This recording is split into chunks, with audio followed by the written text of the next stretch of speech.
तो इश्क हो ही गया। भाग 31। राधा के चीखने से बालकनी के बाहर झुका अंतिम हड़बड़ा गया।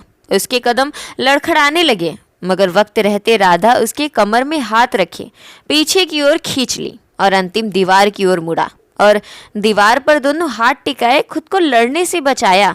वहीं इस वक्त अंतिम और दीवार के बीच खड़ी राधा घबराई हुई थी। अंतिम को यूं बालकनी से लटके देख उसकी तो मानो सांसें ही अटक गई। मामला जो भी हो, मगर राधा को यही लग रहा था कि अंतिम बालकनी से कूदने की कोशिश कर रहा था। अंतिम के शर्ट का कपड़ा अब भी राधा की मुट्ठियों में कसा हुआ था। वहीं अंतिम एक टक राधा की ओर देख रहा था। अंतिम की भौवें सिकुड़ी हुई थी। हर चीज इतनी तेज हुई कि अंतिम को ना समझने का मौका मिला और ना ही संभलने का। वो तत्काल अपनी और राधा की करीबी महसूस कर उससे दूर होने लगा, मगर राधा उसे खुद से दूर जाने दे तब ना। आज उसकी आंखें एक अजीब सा रोष लिए अंतिम को घूर रही थी। नाक और गाल राधा के लाल हो चुके थे। होठ हिलकर कुछ कहना चाहते थे, मगर हड़बड़ाहट से असमर्थ थे। उसकी सांसें तेज थी, बेहद तेज, और हल्के आंसुओं से भरी लाल आंखें सवाल कर रही थीं। क्यों दुबे जी, ऐसी क्या जरूरत आन पड़ी कि इतना बड़ा कदम उठा लिया? अंतिम अचरज से उसकी ओर देखने लगा। नहीं मालूम था उसे उसने ऐसा क्या कर दिया कि राधा को वो बात इतनी खल गई। क्या हुआ राधा जी, आप हमको खींच काहे ले? अंतिम के सवाल पर राधा गुस्से में चिल्लाई। पहले तो मुझे ये बताओ कि तुम बालकनी से कूद क्यों रहे थे?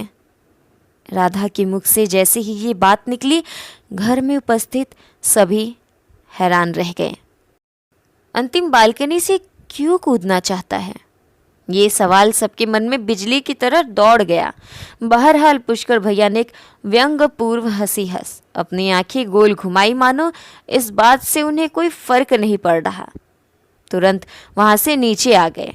उनके नीचे आते ही तुलसी माँ भी नीचे आने लगी। यहाँ क्या कर रहा पुष्कर माँ? तुलसी माँ पुष्कर भैया के हाथ को पकड़े रोकी, मगर झल्लाए हुए पुष्कर भैया गुस्से में उनका हाथ झटक दिया। मम्मी परेशान मत करो, हमको नहीं देखना वो अंतिम माँ की नौटंकी। अब अचानक ही सबको दिखाएगा कि उसको कोनो बात का बुरा लगा और वो सुसाइड कर रहा। गुस्से में मुंह विकृत कर, इतना आसान होता है का मरना? अरे जिसको जायदाद का मुंह हो, पैसा मुंह लग गया है, इतनी जल्दी कुछ नहीं होगा वो अंतिम माँ को। कहकर पुष्कर भैया बाहर आंगन में लगी चौकी पर जा बैठे। तुलसी माँ को भी को हो रहा था अंतिम पर। आखिर उनकी भी नज़र में अंतिम सिर्फ एक ढोंग कर रहा था जिससे लोग उसे सहानुभूति दें। वो गुस्से में ऊपर की ओर देख बड़बड़ाई, ये अंतिम बचपन से ही ढोंगी है, कब वो खुश नहीं रहेगा। हमारे बच्चे को दुखी कर दिया। अरे मरना है तो मरे, ये नाटक काहे कर रहा? दिखाता तो ऐसे है जैसे किसी से फर्क नहीं पड़ता, मगर नौटंकी कर रहा घर में ताकि सब बचा ले। भगवान देख रहा, तुझे तेरे करने का फल जरूर देगा। सही ही तो है, भगवान देख रहा है। कितना आसान होता है किसी का कहना कि भगवान देख रहा, मगर क्या होगा अगर वो सच में देख ले और गलत आप ही निकले तो? भगवान कभी कभी किसी इच्छाओं पर तथास्तु बोल देते हैं। इसलिए इच्छाएं दूसरों के दुख के लिए नहीं बल्कि खुद के सुकून की करनी चाहिए। क्या पता हम दूसरों के दुख के चक्कर में खुद के लिए ही तकलीफ मांग लें। इधर कमरे में चाची जी परेशानी से अंतिम की ओर बढ़ी और उसके चेहरे को हाथों में थाम ली।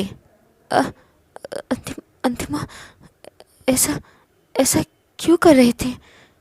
चाची जी की आंखें भरने लगी थी। बस आंसू की एक बूंद टपकी और अंतिम उसे अपने हाथों में थाम लिया, जैसे वो सिर्फ आंसू की बूंद नहीं बल्कि फिक्र हो चाची जी की अंतिम के लिए, जिसे अंतिम कभी जाया नहीं जाने दे सकता था।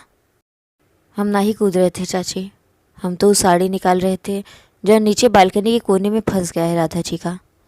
अंतिम पूरी परिस्थिति समझ सभी उलझनों को सुलझाने की कोशिश करता हुआ अपनी बात सामने रखा। उसकी सिर्फ इस एक बात से बेखबर राधा की सांसें दोबारा समान सी चलने लगी।